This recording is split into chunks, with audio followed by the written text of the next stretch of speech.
네, 안녕하세요. 박중사입니다. 네, 24년 12월 26일 목요일 장마감 리뷰 방송 시작하도록 하겠습니다.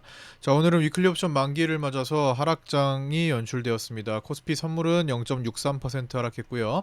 코스피는 0.44% 하락, 코스닥은 0.66% 밀렸습니다.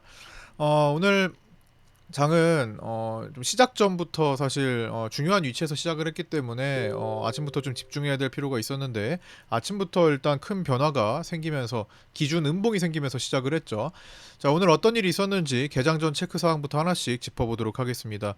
자, 오늘 장 개장 전 체크 내용이었습니다. 미증시는 산타랠리로 12월 24일 장에서 나스닥은 1.35% 상승했고요. 우리는 야간 선물이 없던 상태에서 이제 갭 상승 효과를 기대할 수 있었습니다. 갭 상승이 1차 갭 저항에서 출발한 뒤 하락세 마감을 했는데요. 이 1차 갭 저항이 어딘지는 그동안에 이제 리뷰 영상 보셨던 분들은 바로 이제 캐치할 수 있는 부분이었죠. 여기. 자, 이날. 자, 여기 12월 18일에서 12월 19일에 생긴 갭을 얘기하는 겁니다. 거기에서 원래 종가가 여기서부터 여기가 시가였기 때문에 이만큼이 갭인데 이거는 2차 갭이라고 말씀을 드렸고 저는 일단 1차부터 여기 몸통의 갭부터 체크를 한다 해서 1차, 그다음에 2차, 그다음에 이제 3차로 여기 11월 11일 요 자리를 살펴야 된다고 말씀드렸죠. 단계적으로 보자. 단계적으로 보자라는 겁니다. 단계적으로. 그래서 지금 오늘 1차 갭 저항 부근에서 출발했고 그 자리는 빗각 추세와 만나는 자리였죠. 자, 여기서 연결되는 빗각 추세랑 또 만나는 자리였기 때문에 일단 매물부터 받고 시작합니다. 그게 추세죠.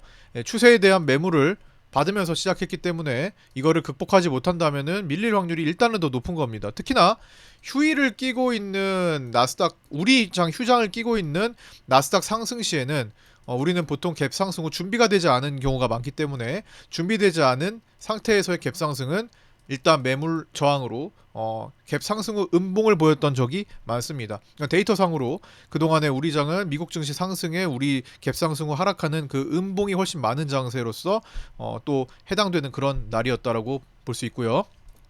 위클리 옵션 만기일이었고 개인 콜옵션 중심의 양매수가 이어지며 제한적인 하락세로 마감했습니다. 특히 막판에는 정치적인 리스크가 추가로 부각되면서 조금 더 하락하는 모습이 있었고요. 오늘 배당 기준일이었습니다. 이제 금융투자의 배당 투자가 이제 마지막으로 이루어지는 날, 그래서 배당 투자의 매수세가 일부 작용할 수 있는데 크게 영향을 주지는 못했습니다.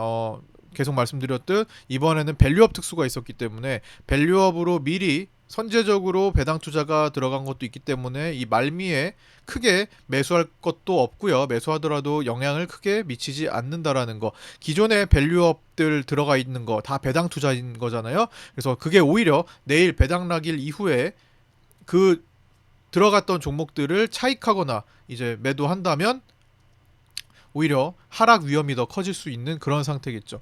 그다음에 오늘은 이제 어쨌든 그렇게 해서 프로그램 어, 차익이 매도 우위였죠. 280억 매도 우위였음에도 불구하고 금융투자는 2천억의 코스피 현물 매수로 마감을 했습니다. 이거 바뀌었네요. 네, 아까 전에 체크할 때랑 좀 달라져서 2,063억이었고요. 삼성전자 자사주 매입 현황 및 프로그램 매동 환율 체크해야 했는데요. 자사주는 150만 주 신청해서 우선주는 20만 주였고요. 2시 51분경에 매입을 완료했습니다. 유럽장은 박싱데이로 휴장이고요. 유렉스 야간장은 휴장입니다. 파인메딕스가 신규 상장했고요. 공모가는 1만원이었고 올해 마지막 상장주입니다. 공모가 대비 60% 오르고 당일 고가 대비 41% 빠진 16,000원에 마감했습니다. MFC는 스펙 변경 상장을 했고요. 4.97% 상승 마감했습니다. 장중 체크 사항인데요. 오늘 아침에 가장 중요한 포인트가 잡혔었죠. 오늘 시작하자마자 갭 상승. 갭 상승한 자리가 어디라고요? 갭 상승한 자리는 1차 갭과 빗각 저항대에서 맞았던 자리 325포인트 여기서 출발해서 밀렸는데 시작하자마자 프리장이 끝나고 본장 시작하면서 요 기준 장대 음봉이 생겼던 거죠. 여기는 거래를 동반한 거였기 때문에 거래를 동반한 이탈 장대 음봉이기 때문에 저는 이런 것을 기준 음봉이라고 당일에 기준이 되는 음봉이라고 부릅니다. 기준 음봉. 양봉인 경우도 마찬가지 기준 양봉이라고 부르죠. 돌파 양봉이었으면은 기준 양봉이 됐겠죠. 그래서 이 기준 음봉이 생기면서 오히려 시장을 파악하기가 쉬워졌어요. 기준 음봉을 기준 삼아서, 기준이죠. 기준 삼아서 판단하면 됐거든요. 그래서 기준음봉의 시초 라인을 다시 올라오기 전까지는 하방 에너지가 우위인 겁니다. 예. 뭐 중간에 이 음봉의 중간 정도를 먼저 따지긴 합니다. 첫 번째로. 근데 그 나스닥도 마찬가지였잖아요. 나스닥도 보시면 제가 이런 장대 음봉이 나왔을 때 첫 번째로 이 중간값부터 먼저 따진다. 여기 음봉의 중심선. 근데 돌파했죠. 시가부터 돌파해 버렸죠. 이때 24일에 시가부터 돌파하면서 사실 나스닥 종합에서는 뚫린 거였습니다. 그래서 첫 번째 중심선 돌파하나, 그 다음에 궁극적으로는 완전히 덮어내냐, 그것까지 봐야 되거든요. 지금은 나스닥은 완전하진 않습니다. 이걸 돌파하는 게 약간 지금 덜 왔죠. 그래서 이것까지 넘어가야 이제 진짜 신고가를 보이고 또 랠리를 보이는 그런 형태가 되겠죠.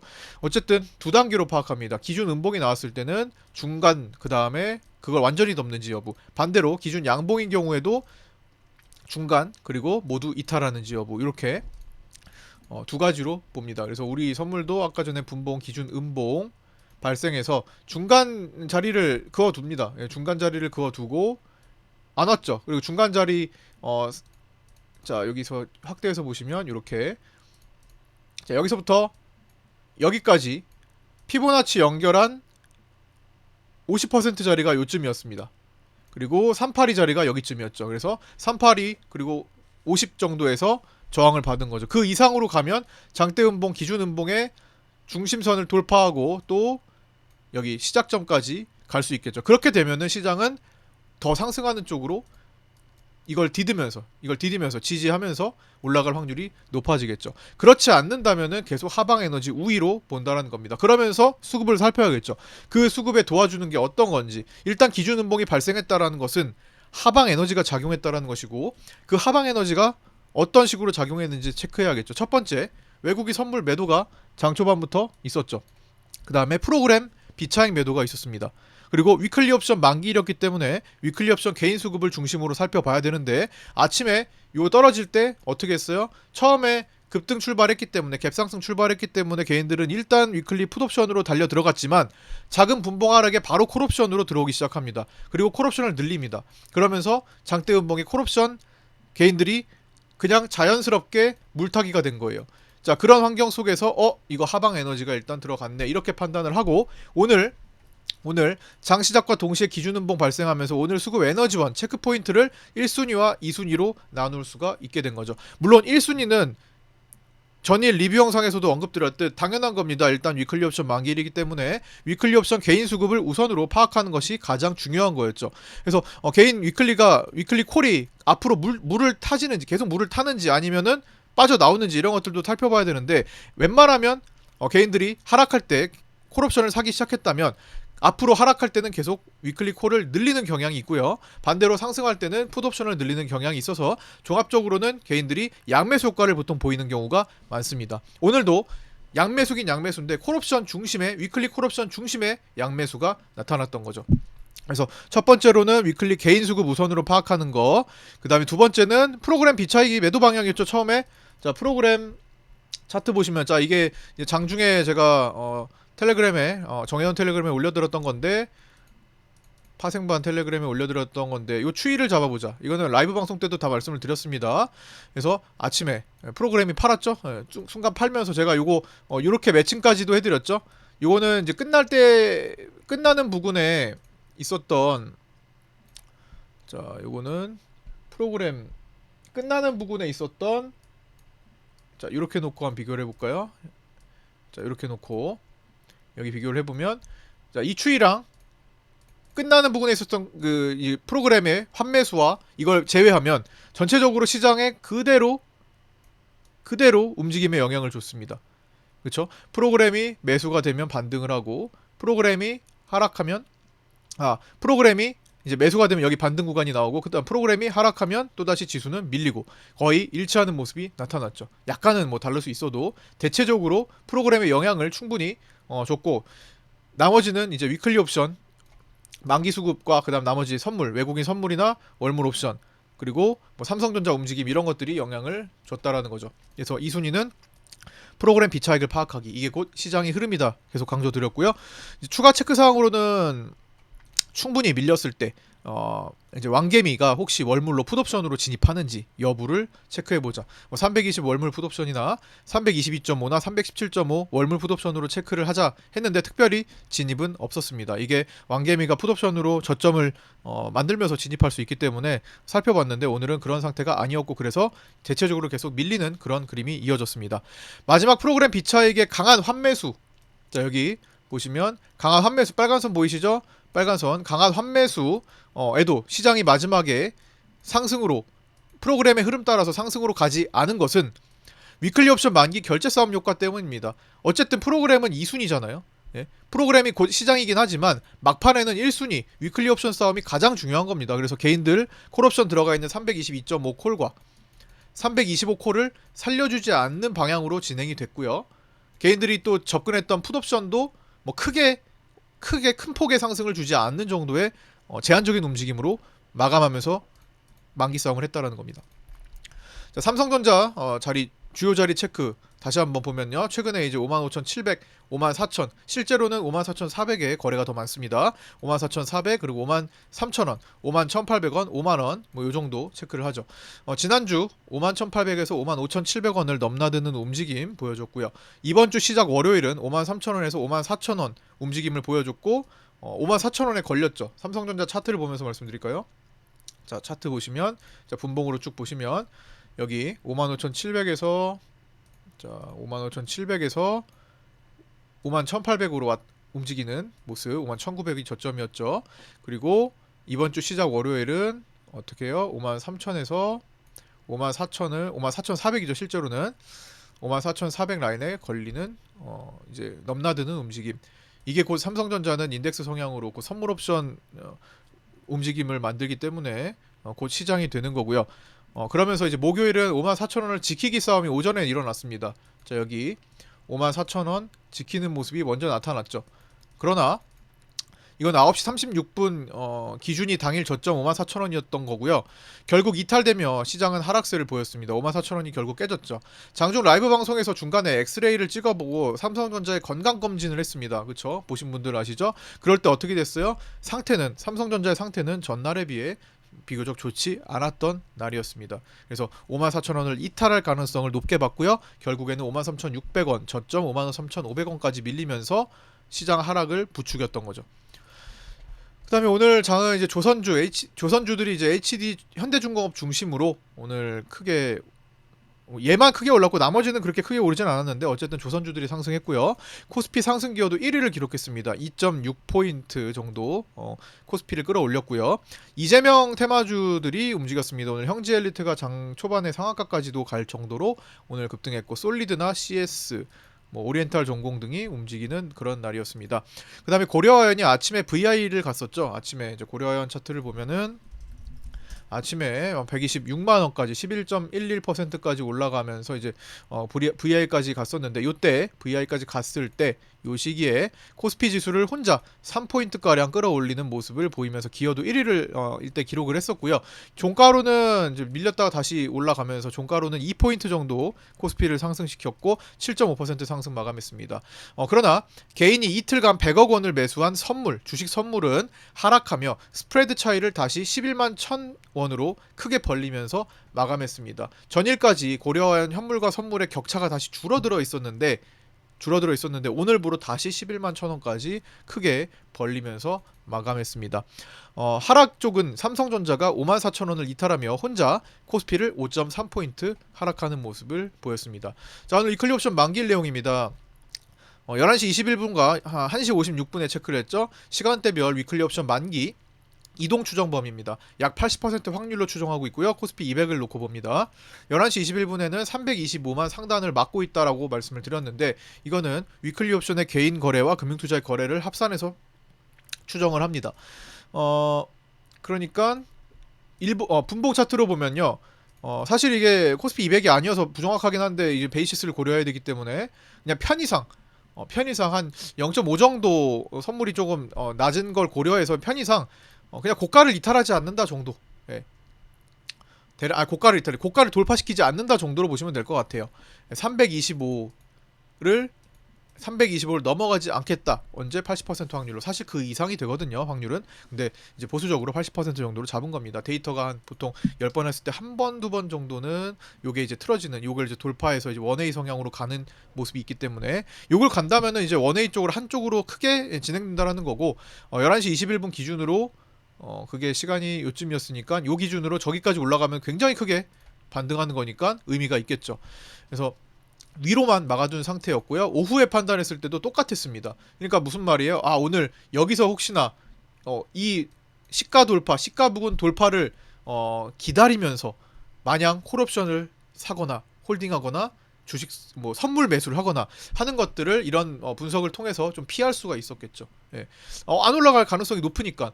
물론 만에 하나 올라간다고 하더라도 확률이 낮은 거니까 그 확률이 낮은 것은 베팅 상황이 아니라 그냥 확인하고 접근할 상황이죠. 확률이 낮은 거에 자꾸만 베팅하면 물론 그랬을 때 잭팟에 걸릴 확률은 크죠. 수익을 크게 볼 확률은 크지만 일반적으로 계속 녹아 나갈 확률이 더 큽니다. 높은 확률에 붙어야 되겠죠. 아무래도 그 다음에 점심시간 이후에 정치적 불확실성 확대가 시장의 하락 요인으로 작용하던 시기가 있었죠. 여기서 어떤 거요? 한덕수 권한대행의 헌법재판관을 임명하지 않는 것, 정치적으로 여야 합의가 필요한 문제다라고 밝히면서 이 정치 리스크가 확대되고 정치적 불확실성이 확대되는구나 라고 시장은 판단하면서 조금 더 밀리는 그런 점심시간 이후에 오후장을 나타냈습니다. 오후장을 보였고요. 그 다음에 11시 51분 기준 체크한 건데요. 이제 등가 싸움은 322.5 콜프 싸움이었죠. 오늘 끝까지 322.5 콜프 싸움을 주로 진행했습니다. 그래서 코스피 200은 당시에 322.6이었는데 322.5 위클리 콜프 싸움이 있었고요. 322.5 언더로 갈 확률이 높은 상태라고 언급을 드렸습니다. 이미 11시 때부터 이렇게 322.5 등가 싸움을 하고 있던, 여기서 이제 코스피 200이 322.5였으니까 자, 코스피 200 차트로 보시면요. 코스피 200 차트를 놓고 보시면 322.5로 딱 그거 놓고 322.5 이렇게 그어놓고 아까 전에 여기서 322.5 싸움을 했죠. 어차피 이렇게 진행된다고 이렇게 반등한다고 하더라도 322.5 언더에서 끝날 확률이 높았던 겁니다. 왜요? 수급이 그렇게 말해주고 있습니다. 오늘 322.5 위클리 콜옵션에 개인들이 계속 베팅을 늘려가고 있었죠. 프로그램도 매도하던 시기였고요. 어쨌든 그 이하로 끝나서 322.5 콜을 개인 걸 먹여줄래? 아니면 풋을 먹여줄래? 라고 물어봤을 때 굳이 뭔가를 먹여야 된다면은 322.5 풋을 먹일 확률이 높다라는 거죠. 그래서 그 언더로 끝날 확률을 높게 보고 실제로도 321.45로 끝이 났습니다. 아까 전에 코스피 200으로 보니까 어떻게 돼요? 이 고가를 돌파해서 325를 넘어갈 확률이 극히 낮았다라는 거니까 전체적으로 하방 에너지를 보면서 시장을 판단해야 됐던 거죠. 당일의 대세를 파악하고 그 다음에 중장기 추세를 파악하고 하는 것들은 되게 중요합니다. 당일의 에너지원, 그 다음에 중장기 에너지원을 매크로적인 곳에서 어떻게 찾아내는지 뭐 이런 것들을 잘 한번 따져보시기 바라고요. 위클리 만기 결제 싸움은 2시 30분 기준에 이제 코스피 200은 321.7 그리고 막판 3시 15분에 321.7 상태에서 수급을 확인했는데 322.5 위클리 콜은 개인 단독 매수가 다량 있었고요. 322.5 위클리 풋은 2시 30분 개인 단독 매수 소량에서 3시 15분 업데이트했더니 금융투자가 소량 진입했습니다. 금융투자가 막판에 322.5 위클리 풋의 소량 매수 베팅이 들어왔던 거고요. 320 위클리 콜 옵션은 2시 30분, 3시 15분 모두 외국인 단독 매수 소량이 있었고요. 320 위클리 풋 옵션은 2시 30분에는 개인 단독 매수가 소량 있었는데 축소하는 모습이 나타나고 막판에 금융투자가 소액 들어오면서 게임이 마무리되는 모습을 보였습니다. 그래서 동시효과는 321.71에 들어가서 321.45로 하락 마감을 했고요. 322.5 위클리 콜은 0.03에서 동시효과 진입해서 0으로 들어갔고 오늘의 핵심 포인트였던 322.5 위클리 풋이 0.7에서 동시효과 진입해서 금융투자가 1.05까지 올라가면서 약간의 수익을 보면서 마감을 했습니다. 320 위클리 콜은 1.83에서 동시효과 진입해서 1.45까지 눌리면서 끝났고요. 320 위클리 풋은 0으로 결제가 되지 않았습니다. 위클리 옵션 만기일 최종 결과는 기실현 포함해가지고 해가지고 외국인들은 22억 수익 본 것으로 추정되고요. 금융투자가 14억 수익 본 것으로 추정되고 나머지 개인들이 다 손실을 떠안는 그런 만기일이었습니다. 일반적으로 보통 개인들은 위클리 옵션 만기 때마다 한 10억에서 30억대 정도까지는 손실을 매일마다 거의 보고 진짜 가끔 가다가 열에 한두 번 정도 수익으로 마감을 하는 경우가 있는데 대체적으로 그 날이 있고 나서 다음 만기일은 손실을 좀 크게 뺏어가는 그런 경향이 있다라는 거. 그래서 위클리 옵션을 할 때마다 개인들은 이렇게 놓고 있기 때문에 위클리 옵션 만기일마다 개인과 반대로 타는 연습을 가장 많이 해줘야 되는 겁니다. 대중과 반대로 타는 대중이 물을 탄다면 콜옵션에 물을 탄다면 절대로 콜을 물 타서 안 되고 콜을 들어가서 안 되고 콜을 노려서도 안 되고 일반적으로 반대로 풋옵션을 노리거나 선물 매도 쪽으로 하거나 반대로 대중들이 위클리 옵션 만기일에 풋옵션을 물타기를 한다 그러면 풋을 같이 물타서도 안 되고 풋옵션을 매수해서도 안 되고 풋옵션 하려면 타점을 잡아야 돼요. 역방향으로 개인들처럼 하려면 좋은 타점을 잡는 연습을 해야 됩니다. 물론 지지와 저항 라인을 보면서 기다렸다가 타점을 잡는 것은 괜찮지만 개인들처럼 계속 물타기 하는 방식은 피해야겠죠. 그래서 개인들이 위클리 풋옵션으로 물타기를 한다면 반대로 콜 옵션 매수를 해주거나 흐름을 타거나 아니면 선물 매수 쪽으로 접근을 하는 것이 바람직하다라는 거고 그런 것들을 반복하는 연습을 해줘야 개인들은 계속 놓고 있잖아요. 계속 손실만 보잖아요. 주로 그 반대로 수익을 볼 확률이 커진다라는 겁니다.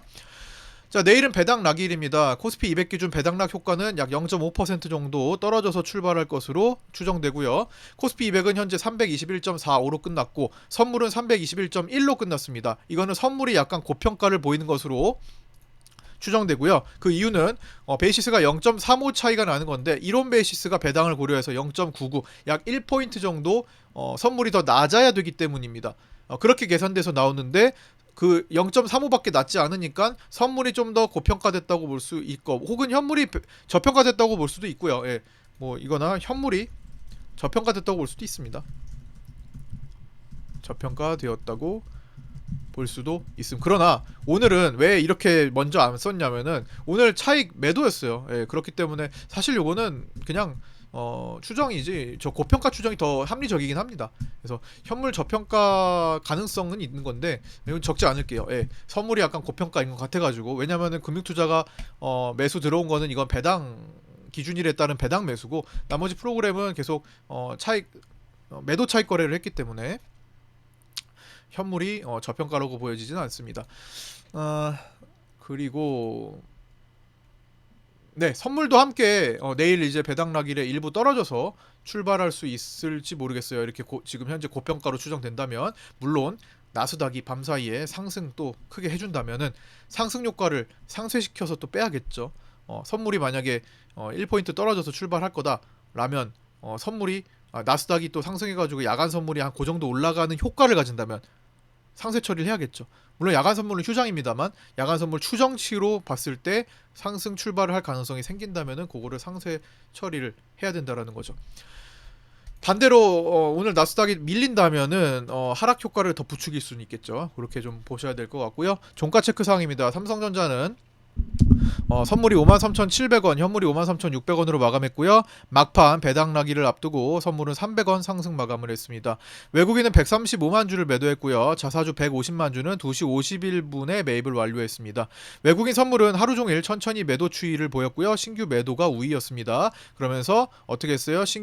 외국인 선물 신규 매도와 금융투자의 선물 신규 매수는 장중에 선물 미결 상승 효과를 가져왔습니다. 이 부분이죠. 여기 미결 파란 하늘색 선을 보시면 장중에 미결 상승 효과를 가져왔습니다. 물론 그건 다시 미결이 줄어들긴 했습니다만 장 초반에 오전장에 상승 효과가 나타났고요. 자, 이거는 오전장 써놓고 그 다음에 선물은 그렇게 해서 2318억 매도가 되었습니다. 외국인은 그 다음 외국인 월물 옵션은 콜옵션 매도 중심의 양매도로 반등에 방해를 줬고요. 프로그램 비차익은 오늘 위클리 옵션 만기 수급을 제외하고 최대 시장 영향력을 가졌습니다. 시장에 최대 영향을 많이 미친 거고요. 막판 위클리 옵션 만기 종가 결제 싸움 들어가기 전까지는 프로그램 비차익 흐름이 곧 시장이었습니다. 마지막에 다 환매수로 되돌려 놓으면서 43억 매도로 마감했고요. 배당 기준일과 연관된 것으로 추정됩니다. 그럼에도 불구하고 막판에 시장이 프로그램을 따라 오르지 못한 것은 그보다 중요한 1순위 위클리 옵션 만기 수급이었기 때문이죠. 개인들 위클리 옵션 322.5를 콜옵션 쪽을 살려주지 않으려고 하기 때문에 눌렀던 거죠. 외국인 선물 매도와 콜옵션 매도가 한목도 했습니다. 이건 월물이고요. 그다음 7월 12일부터 누적 13조 5천억 원 선을 유지하면서 프로그램의 장기, 중장기 포지션은 하방 연속성을 보이고 있습니다. 누적으로요. 자, 환율은 달러 선물. 오늘 환율이 참 신경이 많이 쓰였죠. 지금 정규장 종가로 1466.3원으로 마감했습니다. 최근에 보인 가장 고가고요. 이건 2009년 3월 이후로 지금 가장 높은 수치를 보이고 있습니다. 오늘 또 정치적 리스크가 생기면서 더 올라가는 모습을 보였고요. 지금 현재 6시 34분 현재 기준으로 환율은 1466원을 넘어간 그런 모습입니다. 그래서 지속적으로 환율이 상승 추세를 보이고 있고요. 자, 차트를 보시면 무서워요. 그때 지금 여기 제가 기준으로 보고 있는 1440원 첫 번째, 그 다음에 당국이 관리해야 되는 1410원, 지금 다 그 위에서 계속 이 자리를 되돌아오지 못하고 돌파하고 추세가 이어지고 있죠.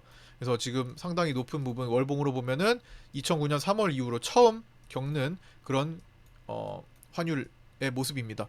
그래서 수급이 계속 좋지 못하는 것을 설명할 수 있고요. 당국의 개입이 효과를 보지 못하는 중인 것도 맞습니다.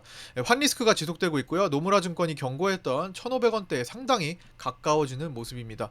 변동성 지수는 2.35% 반등한, 자, 변동성 지수는 오늘 변동성 지수 차트 2.35% 반등한 20.49로 종료했고요.